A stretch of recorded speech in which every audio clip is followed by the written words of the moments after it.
Et si une seule rencontre pouvait arrêter une guerre ou en déclencher une pire? Trump met la pression sur Poutine pour l'Ukraine, mais le Kremlin dit « pas si vite, accrochez-vous, ça va être explosif ». Salut à tous. Aujourd'hui, on plonge dans un sujet qui fait trembler le monde.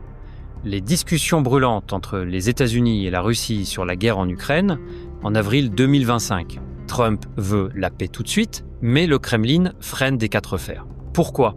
Dans les prochaines minutes, je vais vous expliquer ce qui se joue, pourquoi ça coince, et si on va vraiment vers la fin du conflit. C'est un vrai bras de fer géopolitique, avec du suspense et des enjeux énormes.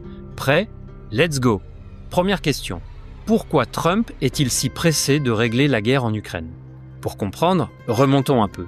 Depuis que la Russie a envahi l'Ukraine en 2022, c'est le chaos. Des villes détruites, des millions de réfugiés, et un face-à-face glacial entre Moscou et l'Occident, le pire depuis la crise des missiles de Cuba en 1962.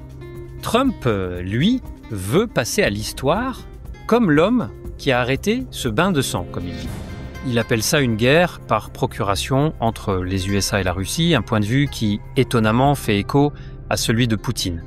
Samedi dernier, il a envoyé son émissaire, Steve Witkoff, discuter avec Poutine en personne à Saint-Pétersbourg. Trump a dit « ça avance, mais il faut que ça bouge ».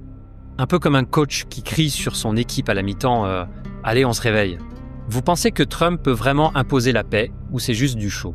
Ok, mais si Trump est à fond, pourquoi le Kremlin joue la montre? Voyons leur version. Le Kremlin, via son porte-parole Dmitri Peskov, a répondu « tout va bien, mais ne rêvez pas d'un miracle tout de suite ». Pourquoi ce calme olympien? Selon eux, les relations entre la Russie et les USA sont en ruine et c'est la faute de Joe Biden. Sous son mandat, les sanctions contre Moscou se sont empilées, l'OTAN s'est rapprochée et la guerre en Ukraine a tout envenimé. C'est un peu comme si votre voisin avait cassé votre clôture, insulté votre chien et maintenant demandait à emprunter votre tondeuse. Vous diriez attends un peu là. Pour le Kremlin, réparer la confiance demande du temps, beaucoup de temps. Peskov l'a dit, on avance mais patiemment. Vous pensez que la Russie gagne du temps ou qu'ils ont raison d'être prudents? Dites-moi tout en bas. Bon, maintenant qu'on a les deux camps, comment ces discussions se passent-elles concrètement?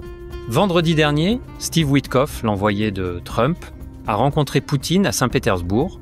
La télé russe a montré son arrivée, main sur le cœur, et les discussions ont duré plus de 4 heures. Pas mal pour un premier round, le Kremlin affirme que les contacts se font à tous les niveaux. Diplomates, services de renseignement, et même l'homme d'affaires Kirill Dmitriev.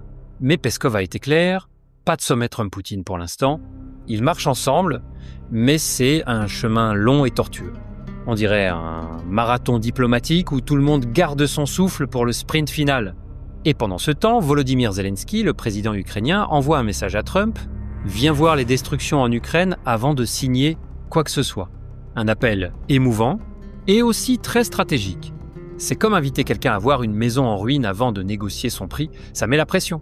Mais alors est-ce que tout ça peut vraiment arrêter la guerre? Regardons les enjeux. Dans le meilleur des cas, un accord de paix pourrait calmer le jeu. Moins de morts, moins de destruction et peut être un retour à la stabilité. Trump veut ce trophée et Poutine pourrait y voir une sortie honorable. Mais il y a des obstacles énormes. L'Europe et l'Ukraine accusent la Russie de vouloir annexer des territoires, tandis que Poutine dit se battre contre un Occident qui l'encercle. Et n'oublions pas, la Russie contrôle presque 20% de l'Ukraine.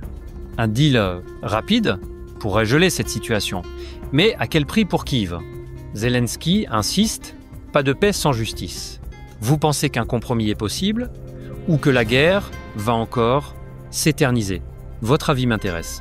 Et voilà le tableau, Trump veut la paix en Ukraine à la vitesse de l'éclair, le Kremlin demande du temps et au milieu, des millions de vies sont en jeu.